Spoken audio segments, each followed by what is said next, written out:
Quick question, how do you keep one of these from ruining your work truck while you're driving?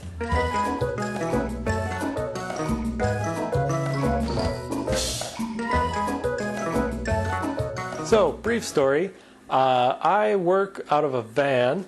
We drive to people's houses, fix stuff, and in that van are the normal things, you know, toolbox, parts, gallon of coffee, bag of cheese curds, the usual. And we keep a lot of tools, including the toolbox and cans of WD-40 and all that good stuff, inside one of the doors so it's easy to get to. And driving along, there was an intense high-performance driving cornering incident that caused one box of parts to slide off of where it was and on top of a bin full of tools, emptying an entire full can of PB Blaster into the van. As you can expect, this ruined many things, mostly my sense of smell that week, and I can't go through that again. It was too much.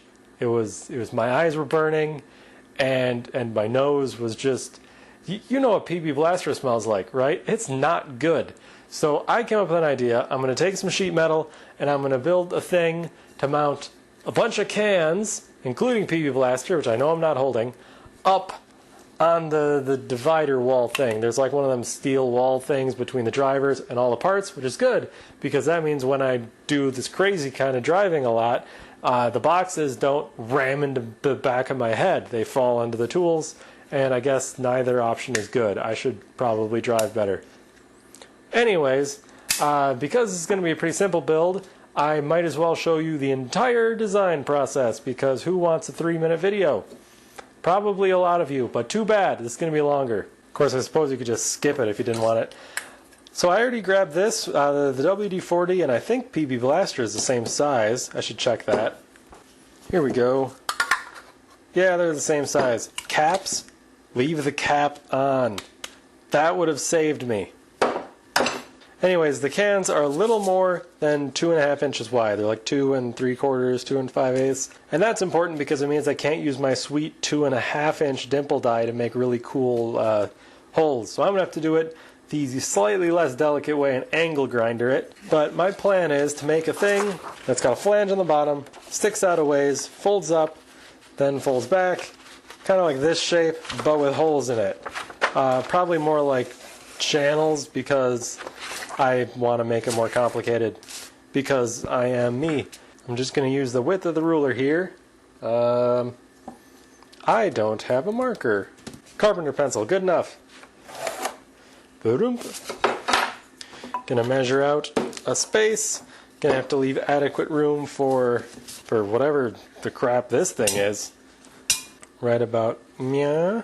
Okay, so I'm gonna have this bolted onto the wall, flat spot, then flange up here. That is 3 1/4 or so. So the interesting thing about this is obviously I want it to work, but also I don't care if it's perfect because it's going on a work truck. It's probably going to get dinged up. I'm not going to use my metal brake because my metal brake sucks. So this is kind of like an example of something really quick you can do to greatly improve your work van organization. Maybe not greatly. I'm overselling a can rack here. But you can buy these kind of things out of, like, they make these magazines for like people who work out of a van or a truck, and they sell these for like money. You can make it for a lot less money. I suppose the engineering might be a little different, but you know, if you work out of a van fixing stuff, you can figure out how to hang a can on a wall. I'm pretty sure that's within your skill set. Let's see, can is 8 inches tall, little over 8 inches tall, and that's important because the volume, the size of the can, 6.5, so the bulk of the weight is going to be in this, and it's going to be full or less than full. So if I put the top part of this roughly around the middle, if I take a hard corner, like if it's here and I take a hard corner, it's just going to tip and fall out. If I put it up here, that's kind of annoying to get it in and out. So I'm going to place it right in the middle, you know, well, maybe a little below, 3 inches. Hopefully that'll be enough to give me a place to grab it and not let it tip out over the thingy. Does it sound good? I ask to nobody who can respond to me. Sounds good. 3.5 inches. Perhaps this video can be a counterpoint to all the people you see on YouTube making really, really cool things using awesome methods and awesome tools and amazing skills that are perhaps unreachable in your home garage. Well, I guarantee you this, I will do nothing that is not unreachable. Because if I can do it, you can do it. That was something I heard said by a YouTuber called Evil Twin X. He hasn't made a video in a while. He sometimes doesn't. But when he does, they're pretty cool. Boom. Boom. There is the whole thing. With one exception, the holes. Let's see, I need more cans. There we go, 4. This will hold 4 cans because that's the size of paper. And if that seems a little arbitrary, it is. If that surprises you, you must be new here. See, spacing. Okay, so the way I had this laid out in my head was I'm actually going to cut in here. That's not going to work now that I'm looking at it. Going to have a bigger flange here. Kind of draw around like so, and then kind of in like this. And that little indent, hopefully, which I will do better when I'm not talking while I'm doing it, hopefully that will mean, like, if we only have 2 cans in there, and I take another hard corner, this can won't just go it'll like get caught on this little nub here and stay put. So that's the idea. There, if that seems kind of thin, remember I'm making this out of steel, and it just has to stop these from rattling around too much. Should be strong enough. Famous last words. Scissors! Man, it sure would have been cool to have dimple dies for this. The biggest dimple die I have is slightly too tiny. But isn't that how it works? Anytime you get a set of tools, there's always like the one more size that would have helped for the actual project you want to do. And to like go up in size, or to go up in numbers, I mean to split each inch by like 1/4 inches or 1/8 inches would just make this set like $2,000. And who's going to spend that just to make speed holes and stuff? And I know it's worth it, but try not to blow too much money. Okay, so the idea is this, which I guess these top ones are just bolted in for show because you don't really need that much strength. You don't need like the whole thing boxed in just to hold a spray can. But what if you want to hold a spray can during a rocket launch? That will not occur because I drive a van to work. Channeling my origami skills from art class in elementary school. Also in daycare, where one of the daycare teacher ladies was a massive hippie and really into origami for some reason. She may have also smelled kind of funny, which as an adult I realized is a bad thing. But as a kid, how do you know what drugs smell like, right?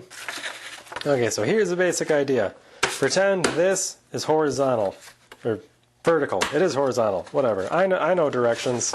It mounts like this. 2 bolts and 2 down here to the back wall thing. And the cans go in like so.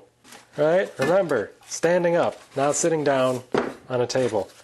I realize you can't see anything from that camera angle. So, yeah, there. Sitting up, cans inside. 1, 2, 3, 4. Got it? I'm pretty happy with that. Pretty confident it's going to hold up at least long enough to stop one more spray can disaster. So it's time to cut it out. Hopeful moment. Is this piece of scrap big enough? No it's not. So close, but not. Literally just that. That's the only part that doesn't fit. Jerk scrap metal.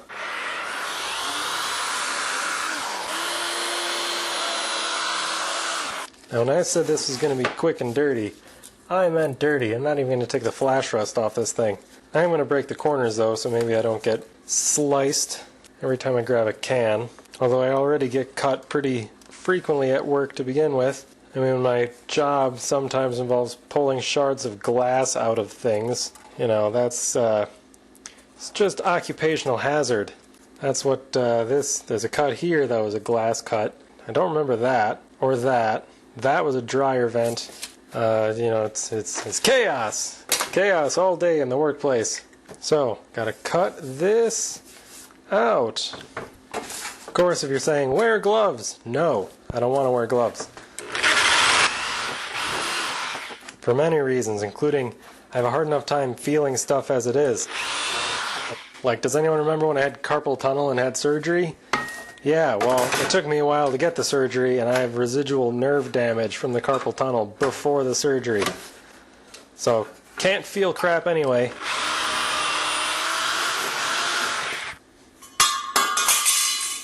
And now for the more fun part. Personal protective equipment.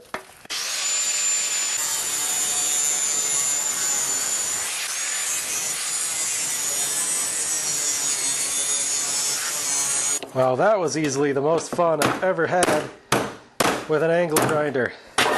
You say wrong tool for the job, I say you're right, but still. Now this is all jaggedy. The only way I can fix that is with this angle grinder.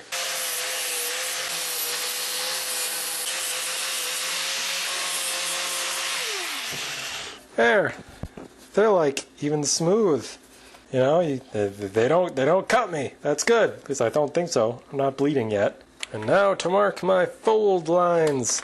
Like I said, it's going to be very simple and very gross looking. Not sure I ever said it was going to be gross looking, but I'll say it now. This is gross looking.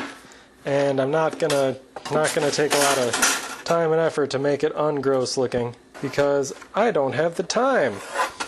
Believe it or not, I mentioned before recently that we just purchased this house, so time to do anything in the garage is severely limited. Trying to nicen up the place now that we have to own the place. I will tell you this, now that I've recently learned it, having a tree removed, that's not cheap. Having 2 trees removed and 3 others trimmed, very not cheap. Wow. Cost more than I paid for my truck. Got awful lot of debris. Maybe angle grinding out these holes wasn't the best idea with the grinding disc. Oh, this arm's fine though. I'm going to try a shaping method I tried before, and that is to hammer this up along this railroad track. I didn't like it before because this would move. Camera's not pointing in the right direction. I'm going to lean on it and tap up, hopefully using body weight, and getting a nice edge along the bottom edge of this railroad track. Nope, that is definitely not working. Can already tell. Or maybe it is. It did work. I'm glad I didn't listen to my quitter talk just there. It doesn't look great. Okay, so vise. I'll use the vise. There, it's a much crisper line.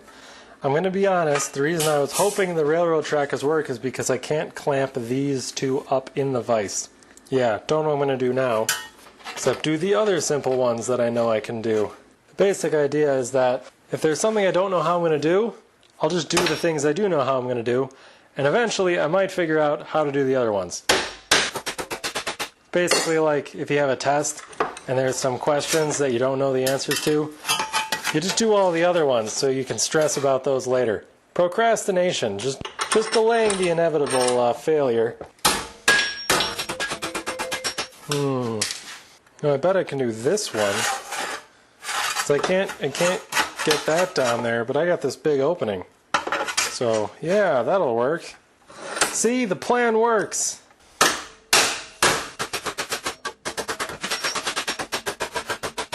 Cool. Gonna have to clean up some of that at some point. Now the last question. How do I fold this one?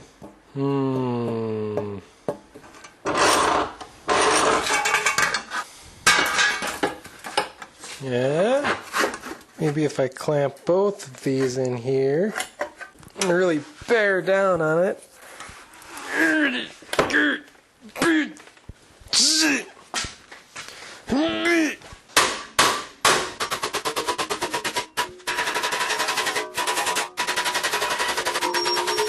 Ta-da! Boom! There it is! Whoa, that looks terrible. I mean, I never said it wouldn't be terrible looking. I believe I was pretty clear on that point, but it'd be nice if it wasn't just absolutely horrendous. And now the fridge, the only flat metal surface I have.